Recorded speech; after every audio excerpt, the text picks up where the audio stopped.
It's been like a month since I've posted a video in this series because starting around July 4th, I just really needed to get out of the housing I was in. I was staying in the parsonage of a Baptist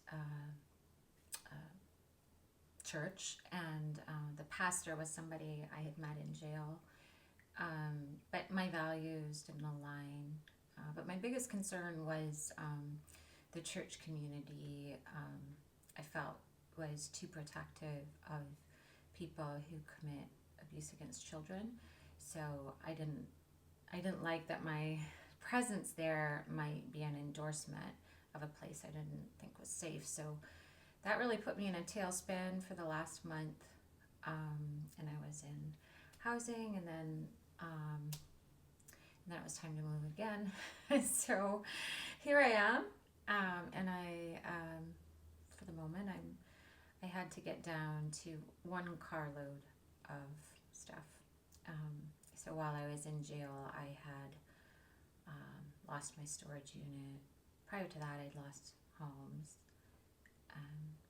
and then with this move, because I had to move pretty quickly, I could only move one carload. So, but I'm very lucky because I'm in a beautiful space. This is the room where I do yoga and exercise, and have another room where I sleep, and then there's a loft up there, and my roommate stays two floors below, so that's nice. I'm even going to get back to making house cleaning videos, which is actually the only success I've ever had on YouTube. But I have to do it wearing clothes. I was wearing clothes. I was never nude. I'm not a never nude, but in my house cleaning videos, I cleaned in a transparent dress. And for the record, I was also always wearing a G-string, and I never showed nips. Nevertheless, when I was in jail, I lost that. So, but I think I feel safe enough with YouTube that I'm gonna make a vanilla house cleaning video. But also because I like slow, minimalist, relaxing house cleaning videos. That's how I kind of got into it. But to get back to jail, it was a little awkward also living in the parsonage. I never knew if anyone from the church community, it was only like 30 families, and I knew all the regular attendees. Nobody ever mentioned seeing my Instagram or my YouTube or other presence or Facebook. And I don't know if that's because they're on a different Facebook. I don't go onto my Facebook, but I know my Instagram posts there. And nobody ever mentioned it. And I kept thinking it would come up because on this channel, I do sometimes talk about my experience, and I tried to tread the line.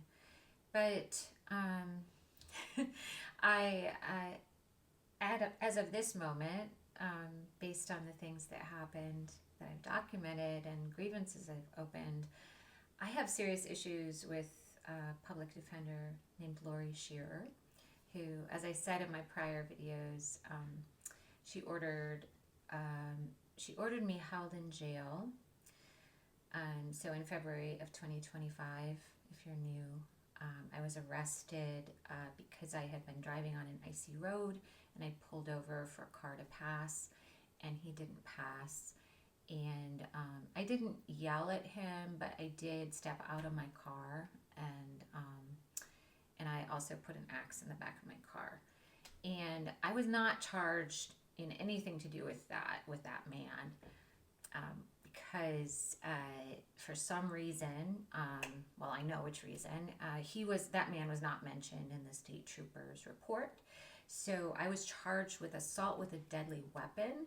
But basically, the police report was saying that I was just screaming and waving an axe, and it didn't mention the car there. But the car was in security videos, I would later be able to prove, and also the witness there did see this other man and saw that I was talking to him. But I was charged with assaulting a woman in a car a couple lanes away. And my own attorney did not let me plead out. I was like, well, I'll do disorderly conduct or something because I've never gone to jail. And she said, oh, the public defender won't even consider a plea. And she forced me to plead not guilty by well, she could not force the plea, but she told the court that I was incompetent to stand trial. And so the judge did not ask me any questions, just said, okay. I told him I was opposed. That was all. I just said, I knew you're not supposed to talk in court, but I was on Zoom, so I didn't actually get to go into the courthouse with him when he sentenced me to a mental institution. So I just said, Your Honor, this is entered without my permission. And he just didn't care. But what that meant is I had to sit 100 days in jail to wait for my assessment to find out if I was incompetent to stand trial. And Montcalm County Jail has a special needs pod where, like, if somebody would have severe mental illness or a physical handicap and they need, or a physical disability and they need the guards nearby because it's right outside booking, or if they are, have special needs, and it's called the special needs pod. I was never sent there. I was never sent to a doctor, never sent to the nurse. Everyone goes to the nurse when they first come in and they, just find out.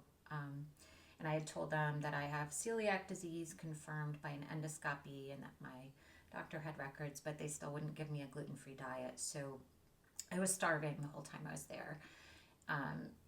After about 2 weeks, they got a hold of my doctor and they were willing to give me gluten-free food, but they didn't give me enough calories. So I got down to 119 pounds. I'm 149 pounds now, so that would not be a healthy weight for me. I was 129 when I was married, and I had celiac disease, so I had a wasting disease. But I just had to wait. I never knew when the assessment would come, and I just, every day, I hoped I would be pulled out, which was a unique form of torture, because I was in a cell. I was in E3. Our enemies were E4 on the other side, E4 whores. So I was not part of it, but yes, some of the girls would scream. The game was just scream at them through the wall. That was the game. Or sometimes throw things at the wall. Sometimes kick it. Sometimes people play games in jail. Like my friend, I forget what I tried to give people aliases. It's a very young woman. She was like early 20s. And she told me proudly about one time when she was in jail, how they managed to clog up the toilet or the sink and flood the whole jail cell. That was a fun thing, a good thing. And I was like, I don't think that sounds like a fun or a good thing. I mean, other people make hooch, so thankfully nobody did that, because then you'd have to have rotten fruit juice. But we never really had juice. I sometimes would get I did get applesauce sometimes, or sometimes even canned fruit. So people would get really jealous because they never got any fresh fruit and never got any canned fruit. But they did get cake and choke bread every day. And choke bread is like cornbread, but it's made with flour. It's like flour, egg, and butter maybe.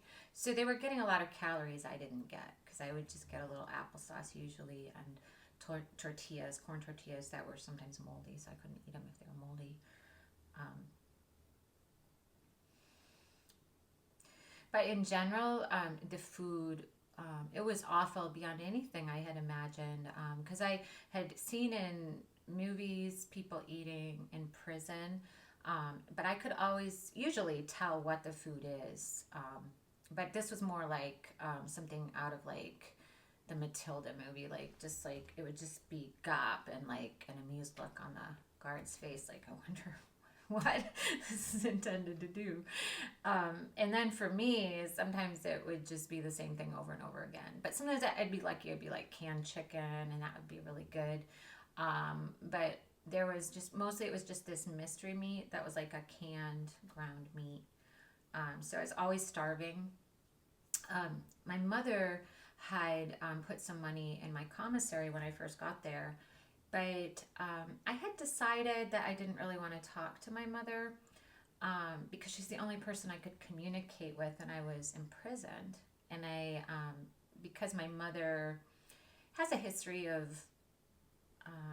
not so great, controlling, emotionally abusive behavior, I didn't think it was a good idea to be in a dependent situation on her. If you don't have money and you're in jail, you can get indigent. This is how they do it in Michigan. I'm sure they do it differently in every state. So technically, if I were indigent, if my mom weren't giving me money, I could get free paper every week, free pen, free stamps. You wouldn't get any free food, some toiletry products. But if you're not indigent, you don't get those things. And if you have even like 30 cents in your commissary, they won't let you be indigent, even if you have nobody giving you money. So I made a big stink about it because I said, well, I don't have any money. To this guy, Officer Frost, I didn't like anyway. And he's like, well, it says you have money. And I said, well, it's not meaningful because I can't spend it.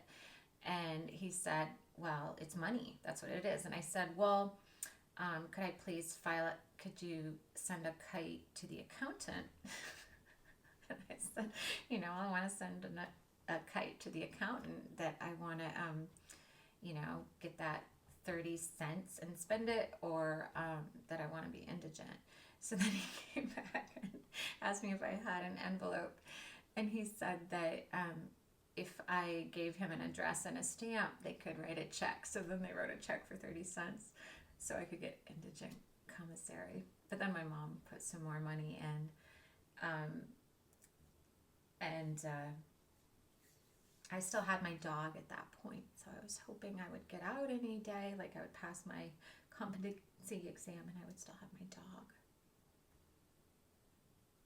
But that didn't happen. So then when my mom put money in, I would buy like a Snickers bar, Snickers bars to get like 200 calories. Sometimes I'd buy like packets of peanut butter, could just eat those. Sometimes I'd buy Swiss mix and peanut butter and mix those, make chocolate peanut butter. Some people, you can make refrigerator cookies if you mixed in oatmeal. When it was commissary day, they would always want to party. Because I kind of learned that the majority of people I met seemed to be and talked as if they were in active addiction. So when commissary would come, everyone liked to get kind of high for 2 or 3 days and not sleep. Everyone except me. I like to sleep at night. And it was mostly led by this woman who I liked her because she's good at euchre. She didn't just know, very few knew how to play euchre and very, very few were good. So I did like anyone who was actually good at euchre. So she was pretty smart, but she had been in for 10 months. So she'd never been outside in 10 months. She'd been pretty much stuck in that room for 10 months because she never would go to class. She didn't go to school. A lot of the women would go to work on their GED. If you didn't have a high school degree, you could go and work on your GED. My friend Bonnie even went just to get out of the cell, even though she had her high school diploma, because she was like, it'll help me with my skills. But she had a better attitude than a lot of people, and she wasn't serving as much time. But this woman, she was prone to extreme anger. I didn't know this, but she'd had fights with 2 other women where they had to be separated into different cells. And she was very heavily medicated. She would get a shot of something once a month that made her really happy. And she'd get hard meds at night to put her out, and even anti-psych meds during the day to put her out. So she was always really sleeping. She would sleep through most of the day. But then she would want to go on a bender and be up for a few days. And she just kind of felt the whole world should go with her. And so everyone would just get really psyched up and silly and giggly. But it was difficult. I am a chronic morning bird, so it's really, really hard for me to sleep. And the lights are on all the time in jail. Or they were for us. They didn't really. The most it would go out to would be I don't know, maybe like the lighting on an airplane. There would still be, and since I slept on a top bunk, the lights would be in my eye. So I used an eye mask, and the guards never gave me trouble for that, even though it was technically verboten. But I just waited for my psych assessment, and then so that would make me get really annoyed too if people were keeping me up all night, because I had no control, of course, and I just wanted to control any variable I could to try to get out of jail because I was so powerless. And so I wanted to make sure I had enough to sleep, make sure that I did my yoga, my meditation, and I was grounded and nourished if I could afford some Snickers bars. And so then I finally went to the assessment, and I thought I would pass. I really did. I'm going to post the video when I get it. I've requested it from the Center for what is it? I should know. Center for Psychiatric Medicine? Center for Forensic Psychiatry. And it was a man named Dr. La Liberty. It started off because he spelled his Zoom name wrong, so it was La Liberty, and I'm like, is that his name? It's how it's spelled. So then I was like thrown by asking him if his name was La Liberty, because he didn't introduce himself. And I said something like, should I call you Dr. La Liberty?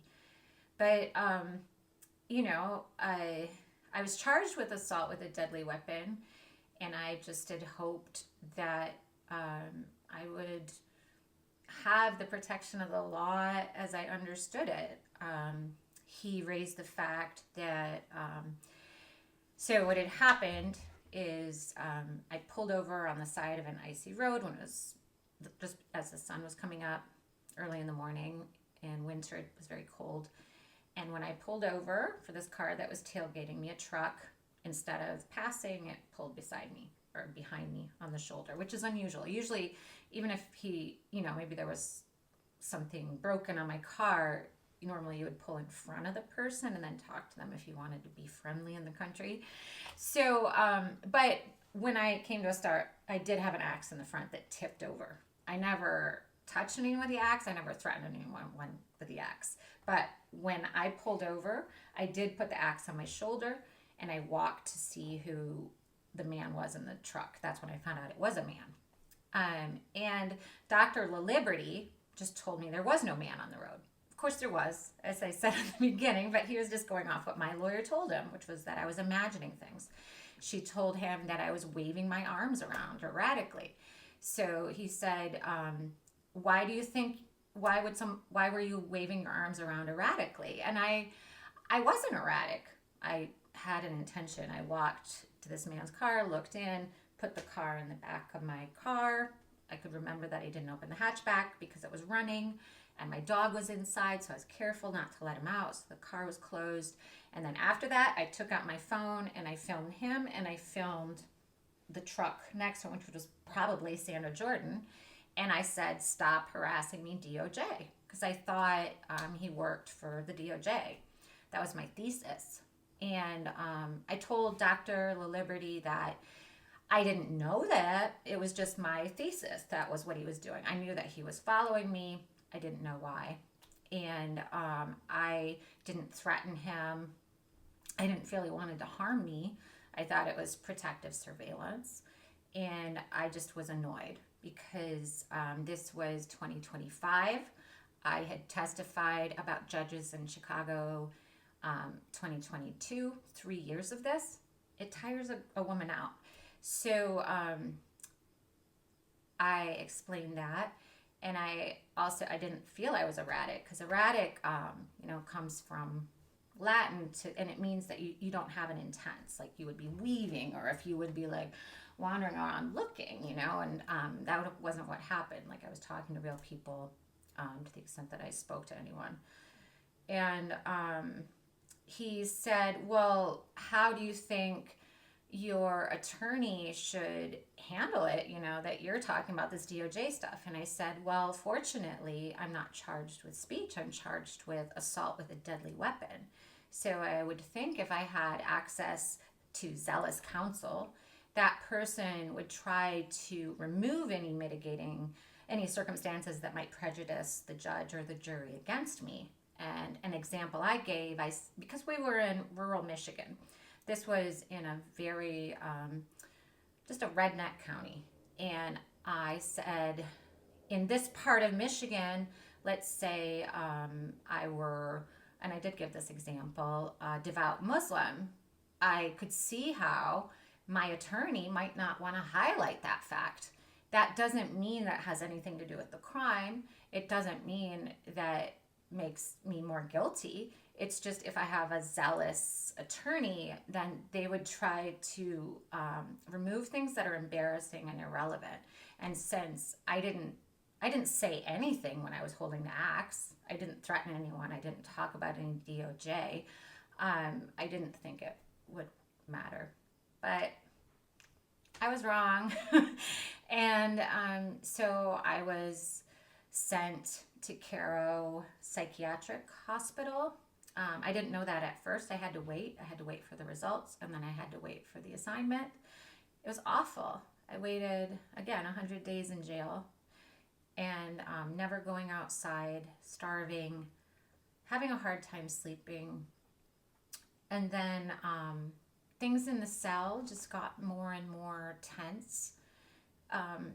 It's really hard because if you ever do anything to upset the guards, it's always collective punishment. So you always have to keep the guards happy, or the people in your cell are going to be pissed at you.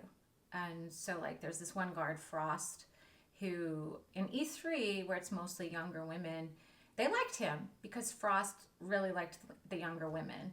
And I would find out later from my girl Bonnie that he actually had been in trouble for having sex with inmates in the past, and I think his wife is a former inmate. And but he liked to flirt with the women a lot, or he would watch me while I was doing yoga in a pointed way. One time the girls were flirting with him, and he just looked at me and he said, "Sometimes I like a dirty fuck," which is not the way they're supposed to speak to you.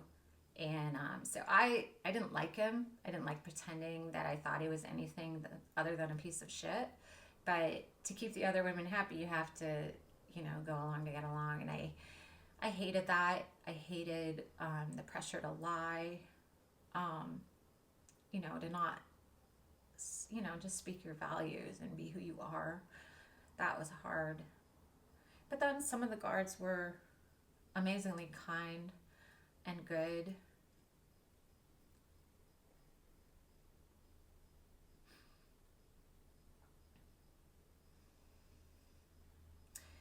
But while I was waiting for my transfer, there was just a commissary night where things came to a head. There was this new girl she was the one who would kick me and just was really rude and self-involved. And she really liked staying up all night, all the time. And it just was driving me crazy, quite literally. And she was doing something at 2 a.m. where she was kicking the bed, and I was in the bunk above her, and she's kicking it. And I was I just said to her, I just want you to know that I'm going to be up at 6 tomorrow, and I am going to come over every 20 fucking minutes and wake you up. I just told her that. So then the next morning when I got up, so Midwestern, I'm sorry. The first thing I always did to start my day, because I divided it into chunks, but I would start meditating, and then I would do some sort of spiritual reading, just a Bible if that's all I had, and then I'd do journaling, and I had certain things I'd do, and then I'd get the cleaning cart and clean. But this is the first part of the day. So the first thing I did was got out of my bunk and got my journal and my Bible and my books. I threw the Bible on the ground to have my tantrum. It was a Bible. So I went smack! And then the psychotic girl woke up. Boy, she was in a mood. And this is the one who'd already gotten in fights with two women in the past. And so then, after I tossed my Bible on the ground, the large flatulent woman underneath me went and pressed the emergency button to snitch to the guards. And then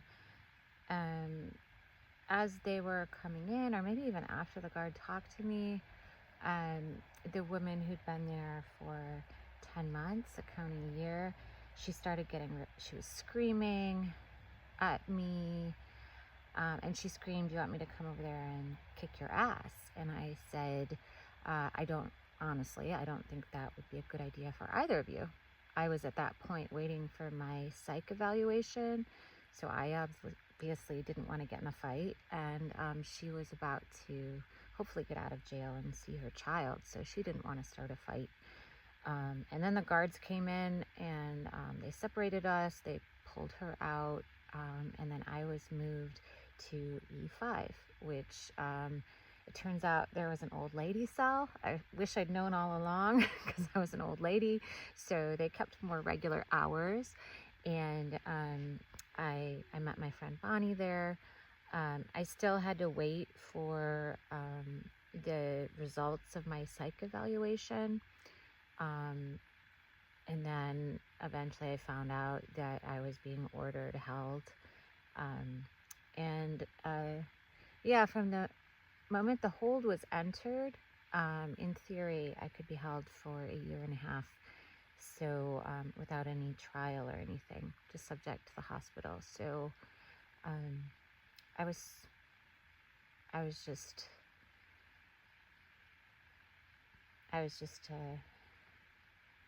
so ashamed that all these other people got to have their trials and dates and negotiate pleas, and I wasn't allowed to do that. And there was no way you can hide something like that. They're going to know you're the crazy girl. So it was hard. It was really hard waiting for that transfer. But Bonnie and I both liked watching true crime, and we both liked cleaning the cell in the morning, so that made things easier. But nobody played cards, so that made things slower.